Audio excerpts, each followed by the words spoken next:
God is so much more upset and so much more devastated for us. He weeps with us. He hates seeing our pain. Welcome to the Bible in 1 Year podcast, brought to you by two Brits and a Bible. If you like the idea of a casual yet meaningful chat about the Bible with a couple of mates, listen up. It could be good for you today. Today is day 170, covering Psalms 32, 33, 34, 35. If you need a brief overview of those, they're in the description.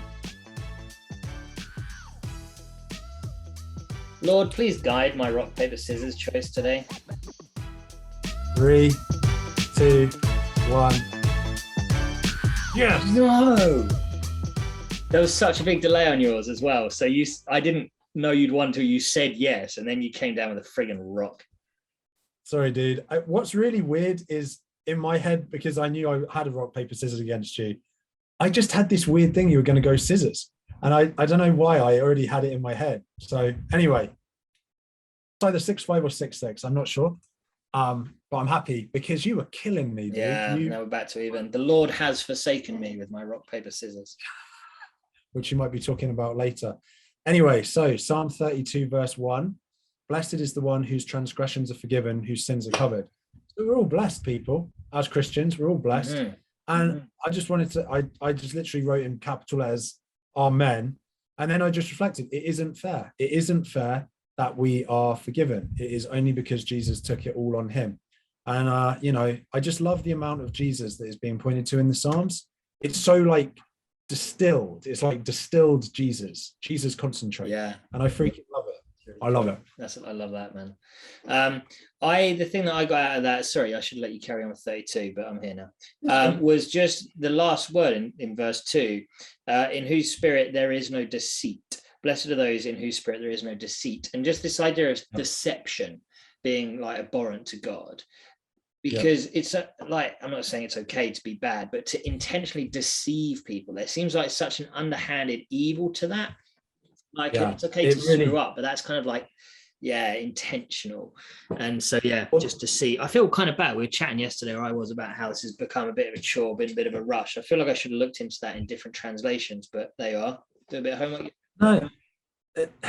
No, I think that you're exactly right. And that's what God wants, is a genuine heart. And that's why David was still God's man, right? Because God knew that David was a mess up, same as the rest of us, but at least he wasn't deceitful. Yeah. Really. Like, he wasn't a deceitful person. He went back to God every time openly. Couple more from 32 from me. I acknowledge my sin to you and did not cover up my iniquity. I will confess my transgressions to the Lord, and you forgave the guilt of my sin. I figure, again, it points to Jesus so strong, that's Psalm 32, verse 5, because that's a huge part of the gospel, right?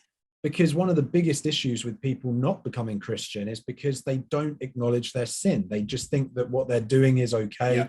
Everyone else is doing it, blah, blah, blah, right?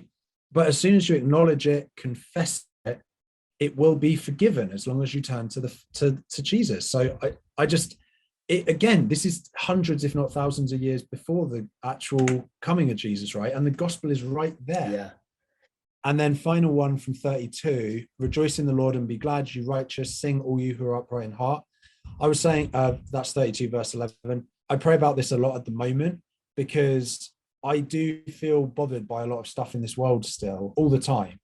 And I am working on that because I shouldn't, because ultimately nothing in this world, you know what I mean, should affect me that deeply anymore, because I should just give it over to God and know that in the long run, it's all okay, right? Yeah. But I still get so caught up in the worldly and the fleshly a lot of the time.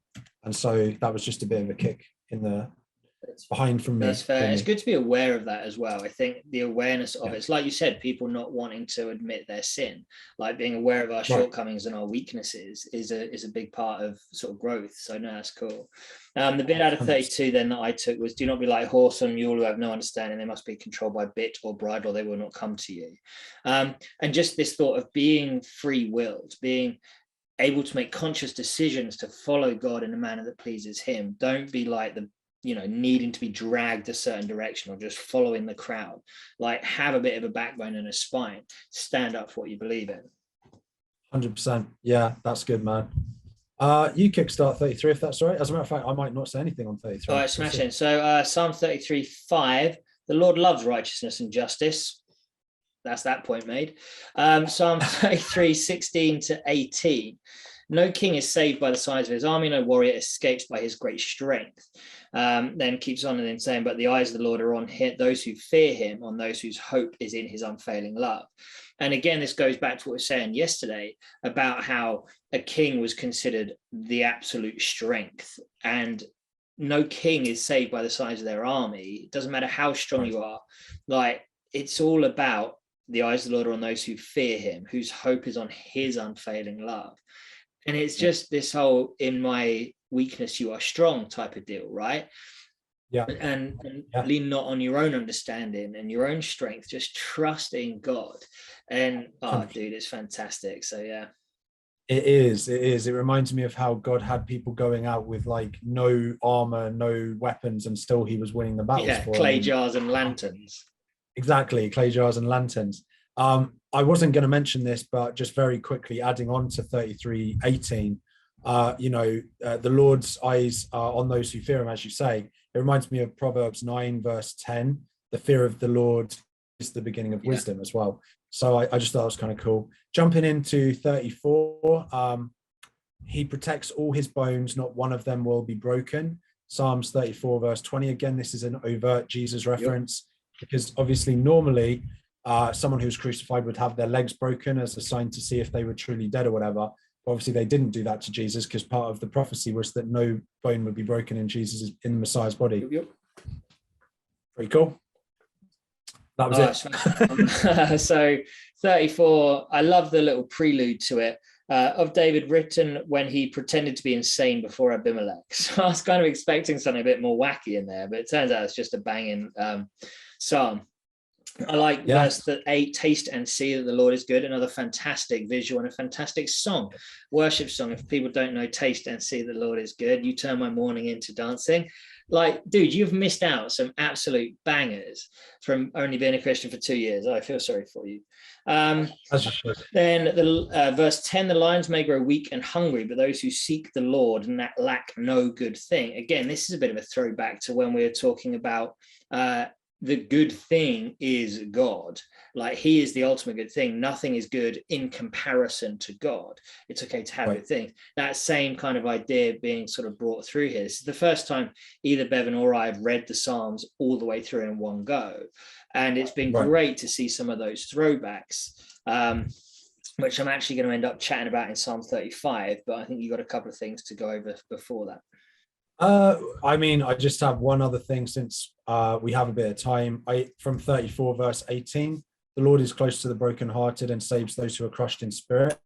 For me today, particularly because I felt quite crushed in spirit a lot, it was just good to be like, have that reassurance that God is right there and saving us and close to us.